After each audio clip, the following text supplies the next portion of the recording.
IUPAC naming में जो हमने 3 स्टेप सीखे थे, आइए उनको वन बाय वन फिर से अप्लाई करते हैं और एग्जाम्पल से समझते हैं। IUPAC नेमिंग में हमने ये सीखा था कि सबसे पहले हम प्रिंसिपल कार्बन चेन का सिलेक्शन करेंगे, सिलेक्शन के बाद फिर नंबरिंग और तीसरे स्टेप में थी नेमिंग। तो वन बाय वन अप्लाई करते हैं। ये कंपाउंड आपके सामने है, लिखा हुआ है कि हाइड्रोकार्बन और ऐसे हाइड्रोकार्बन डेरिवेटिव जिनमें सब्स्टिट्यूएंट है, कहने का मतलब कोई PFG नहीं है। तो सबसे पहले हम सेलेक्ट करेंगे प्रिंसिपल कार्बन चेन, इसमें कोई भी PFG प्रेजेंट नहीं है तो हमें चाहिए मल्टीपल बॉन्ड, वो भी नहीं है तो हमें चाहिए maximum number of carbon atom. ये हमने maximum number of carbon atom की लॉन्गेस्ट कार्बन चेन का सिलेक्शन कर लिया है। अब नंबरिंग करेंगे। नंबरिंग में हमने ये सीखा है PFG को कम नंबर देना है, ब्रोमो PFG नहीं होता है, PFG एसिड से एमाइन तक जो हमें याद हो जाएंगे वो होते हैं, और ब्रोमो कभी भी PFG नहीं होता, ये हमेशा सब्स्टिट्यूएंट होता है। तो नंबरिंग में इसे कम से कम नंबर यहां से 2 नंबर मिलेंगे। अब इसका नाम लिखेंगे, नेमिंग में हमने लिखा 2 ब्रोमो, और उसके बाद आएगा इसके अंदर रूट वर्ड, वो है ब्यूटेन। तो नेमिंग का फॉर्मेट याद कीजिए, सबसे पहले हमने कहा था हम लिखते हैं सब्स्टिट्यूएंट, उसके बाद हम लिखते हैं उसके अंदर साइक्लो, उसके बाद रूट वर्ड, उसके बाद हम लिखते हैं एन इन आइन, और सबसे आखिर में PFG। तो इसके अंदर कोई साइक्लो नहीं है, कोई PFG नहीं है, और 2 ब्रोमो ब्यूटेन। ये आपको IUPAC नेमिंग में ध्यान रखना है कि B पहला, जो पहला अल्फाबेट आएगा उसे ही कैपिटल करना है। इसमें आपको ऐसा नहीं लिखना है कि इस ब्यूटेन का B भी कैपिटल कर देना है, गलत हो जाएगा। कैपिटल केवल पहला अल्फाबेट होगा, जो पहला अल्फाबेट आप लिखेंगे उसे ही कैपिटल लिखना है, बाकी सभी स्मॉल आएंगे। नंबर के बाद जो अल्फाबेट आएगा उसके बीच में लगेगा डैश। सेकंड एग्जांपल देखिए आप, सेकंड एग्जांपल में इसमें प्रिंसिपल कार्बन चेन का हम सिलेक्शन करेंगे, तो सिलेक्शन में कोई PFG नहीं है, कोई PFG नहीं है, कोई मल्टीपल बॉन्ड नहीं है, सेट जो ट्रेन है स्ट्रेट वाली वो इसके अंदर हो जाएगी PCC। अब नंबरिंग में राइट साइड से जो सब्स्टिट्यूएंट है उनको नंबर मिल रहे हैं कम। अब इनका नाम लिखेंगे, तो नेमिंग करते हुए सबसे पहले अल्फाबेटिकल ऑर्डर फॉलो करेंगे। एक है ब्रोमो, एक है क्लोरो, पहले 2 क्लोरो नहीं आएगा, पहले ब्रोमो आएगा। तो ब्रोमो लिखेंगे हम, ये हमने लिखा 3 ब्रोमो। उसके बाद अल्फाबेटिकल ऑर्डर में क्लोरो, और उसके बाद 5 तक हमने नंबरिंग की है, तो इसके बाद हम लिख देंगे पेंटेन। नेक्स्ट एग्जांपल देखिए, सबसे पहले आपको क्या चाहिए, selection of parent PCC principal carbon chain, straight वाली सेलेक्ट हो गई। अब देखिए बॉक्स बनाने की जरूरत नहीं आएगी आपको। अब नंबरिंग करेंगे, नंबरिंग में कम से कम नंबर आपको देना है मल्टीपल बॉन्ड को, और वो मिलेगा राइट से। अब हम लिखेंगे नेमिंग में सबसे पहले क्या लिखते हैं, सब्स्टिट्यूएंट नहीं है, फिर रूट वर्ड यानी कि एल्क। नंबरिंग कहां तक की है, 4 तक, तो आपने लिख दिया ब्यूट, ये हो गया ब्यूट। इसके बाद हमने कहा था कि रूट वर्ड के बाद हम लिखते हैं एन इन आइन, डबल बॉन्ड आ गया, क्या लिखोगे इन, और एड्रेस के साथ ब्यूट 1 इन। आगे बढ़ते हैं, नेक्स्ट एग्जांपल में ध्यान से देखिए। सबसे पहले स्ट्रेट वाली कार्बन चेन का सिलेक्शन कर लिया, स्ट्रेट वाली जो कार्बन चेन आपके सामने है वो PCC है।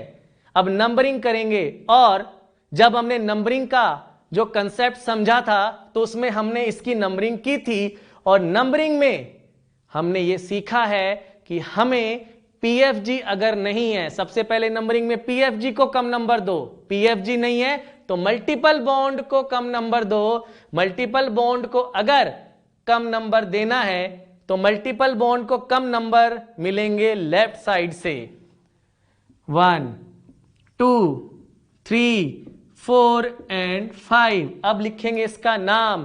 क्या कोई ब्रांच है? क्या कोई सब्स्टिट्यूएंट है? जी नहीं। उसके बाद रूट वर्ड, कितने तक नंबरिंग की? 5। 5 के लिए पैंट। अब इसमें डबल बॉन्ड भी है और ट्रिपल बॉन्ड भी है। तो डबल बॉन्ड को लिखते हैं इन, ट्रिपल बॉन्ड को लिखते हैं आइन। तो पहले ई आएगा। तो डबल बॉन्ड का एड्रेस हो गया 1 इन, ट्रिपल बॉन्ड का एड्रेस हो गया 3। तो आपने लिखा 3 आइन। अब इंग्लिश का एक ग्रामर का सिंपल सा रूल सुनिए। वो रूल ये है कि अगर एन, इन, आइन, क्या बोला मैंने? एन, इन और आइन के बाद वोवल्स या वाई, सिंपल लैंग्वेज में समझिए, एन, इन और आइन, एन, इन और आइन के बाद अगर ए, ई, आई, ओ, यू, वाई आ जाए तो एन, इन, आइन का ई हटा देते हैं। तो इसमें एन, इन, इस इन के बाद वाई आ गया तो हम इस ई को नहीं लिखेंगे। ये आपको ध्यान रखना है, इसको नहीं लिखना है। नेक्स्ट समझिए इसकी नेमिंग। सबसे पहले नंबरिंग। प्रिंसिपल कार्बन चेन का सिलेक्शन तो स्ट्रेट है, दिख गया। नंबरिंग किधर से होगी? नंबरिंग होगी लेफ्ट साइड से। हमारे लिए डबल बॉन्ड को प्रायोरिटी देने का कोई रूल नहीं है। दोनों मल्टीपल बॉन्ड है, दोनों मल्टीपल बॉन्ड है तो नंबरिंग यहां से होगी 1, 2, 3, 4 एंड 5। अब लिखेंगे नाम। नेमिंग में ये हमने लिखा पेंट। नाम हमेशा अल्फाबेटिकल ऑर्डर में आता है। अल्फाबेटिकल ऑर्डर में इन पहले आएगा। यह आपने लिखा 3 इन,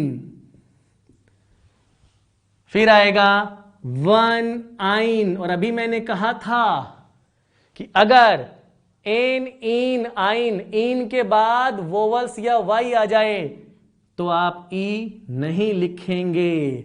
इसके बाद नेक्स्ट एग्जांपल में हम देखेंगे कि अगर डबल और ट्रिपल सिमेट्रिकली प्लेस्ड है तो उसकी नेमिंग हम कैसे करते हैं। अगर डबल बॉन्ड और ट्रिपल बॉन्ड सिमेट्रिकली प्लेस्ड हो तो फिर उनकी नेमिंग हम कैसे करते हैं, वो केस समझते हैं। देखिए, अगर दोनों साइड से इसको नंबरिंग की जाए, अगर आप इसकी नंबरिंग करते हैं लेफ्ट साइड से तो मल्टीपल बॉन्ड का एड्रेस अगर मैं लिखूं तो वो आएगा 1,3। अगर आप इसकी नंबरिंग करते हैं राइट साइड से तो मल्टीपल बॉन्ड जो हैं उनका एड्रेस जो आएगा वो आएगा 1,3। तो नंबरिंग में याद कीजिए कम से कम नंबर देने हैं पीएफजी को। फिर पीएफजी तो है नहीं, अब मल्टीपल बॉन्ड को कम नंबर देने हैं। दोनों साइड से 1, 3, 1, 3, दोनों में कोई भी कम नहीं नजर आ रहा। इस केस में हमने देखा कि ये तो दोनों साइड से सिमेट्रिकली प्लेस्ड हैं, तो उस केस में डबल बॉन्ड को प्रायोरिटी देते हैं। तो जिधर से डबल बॉन्ड कम नंबर मिल रहा है ऊपर वाली नंबरिंग, वो नंबरिंग हम करेंगे, ये नंबरिंग हम नहीं करेंगे। अब इसका लिखा जाएगा नाम। और नाम लिखते हुए सबसे पहले हम लिखेंगे ब्यूट। ब्यूट के बाद डबल बॉन्ड है इन, तो एड्रेस 1 इन और उसके बाद 3 आइन। और जैसा मैंने कहा था कि एन, इन, आइन के बाद वोवल या वाई आ जाए तो ये नहीं लिखते हैं। नेक्स्ट एग्जांपल देखिए, वेरी इंपॉर्टेंट। इसके अंदर हम सबसे पहले कार्बन चेन का सिलेक्शन करेंगे। 2 ही कार्बन है, 2 कार्बन की चेन हो गई। अब नंबरिंग करते हैं। एक बार हमने नंबरिंग की राइट साइड से, तो राइट साइड से नंबरिंग की। अब हम नंबरिंग में सब सब्स्टिट्यूएंट है तो इसका सेट बनाएंगे। सेट बनाते हुए एक बात को ध्यान रखना है कि अगर कोई आपसे पूछे कि बताओ इस मॉलिक्यूल में कितने सब्स्टिट्यूएंट हैं, 2 नहीं बोलना, 5 हैं। 2 ब्रोमो हैं, 3 क्लोरो हैं, तो कितने सब्स्टिट्यूएंट है? 5। How many? 5। तो पांचों का एड्रेस लिखना पड़ेगा। आपने एड्रेस लिखा 1,1 और क्लोरो इस तरह से ये एड्रेस लिख दिया आपने एड्रेस। अब नंबरिंग करेंगे इधर से, लेफ्ट साइड से। अब इसकी नंबरिंग करेंगे, अब इसका सेट बनाएंगे। ये 1 इस इधर से, अब ये हो गया 1, तो इन तीनों क्लोरो का नंबर 1 हो गया। तो सेट में आप 3 बार 1 लिखेंगे। सर्कल में 2 ब्रोमो हैं, तो ये आपने 2 बार ब्रोमो लिख दिया। अब इसमें से पहचानना है लोवेस्ट सेट, क्योंकि हमने नंबरिंग में सीखा है कि अगर सब्स्टिट्यूएंट की नंबरिंग करनी है, पीएफजी नहीं है, मल्टीपल बॉन्ड नहीं है, तो लोवेस्ट सेट ऑफ लोकेंट यानी सब्स्टिट्यूएंट को कम नंबर देना है। तो अब इसमें लोवेस्ट सेट पहचानना है। 1 बाय 1 कंपैरिजन चलेगा। ध्यान से देखिए, 1 और 1 सेम हो गए, 1 और 1 ये भी सेम हो गए। अभी तक लोवेस्ट सेट नहीं मिला, लेकिन जैसे ही ये 2 ये 1, तो अब इस 1 की वजह से नीचे वाली नंबरिंग लोवेस्ट हो गई है। तो हम नंबरिंग करेंगे ये वाली, ये नंबरिंग हम नहीं करेंगे। अब इसका नाम लिखा जाएगा। नाम लिखते हुए हम लिखेंगे अल्फाबेटिकल ऑर्डर। ध्यान से देखिए, ब्रोमो क्लोरो में पहले कौन आएगा? ब्रोमो। तो आपने लिखा 2,2, 2 ब्रोमो हैं, तो आपने लिखा ब्रोमो पहले आता है, डाई ब्रोमो। क्लोरो 3 है, तो आप लिखेंगे ट्राई क्लोरो, 1,1,1 या आपने लिखा ट्राई क्लोरो इथेन। तो इस नाम को एक बार फिर से समझिए। नंबरिंग में लोवेस्ट सेट का सिलेक्शन हो गया। अब सब्स्टिट्यूएंट 5 हैं, तो 2 ब्रोमो को 2 बार लिखना है, 3 क्लोरो को 3 बार लिखना है। अब ये इसका नाम हो गया। अभी हमने उन कंपाउंड की आईयूपीएसी नेमिंग कंप्लीट कर ली है जिनमें हाइड्रोकार्बन है या हाइड्रोकार्बन डेरिवेटिव वो हैं जिनमें केवल सब्स्टिट्यूएंट प्रेजेंट है। इसके बाद हम पढ़ेंगे उन कंपाउंड की आईयूपीएसी नेमिंग जिनमें प्रेजेंट होंगे प्रिंसिपल फंक्शनल ग्रुप।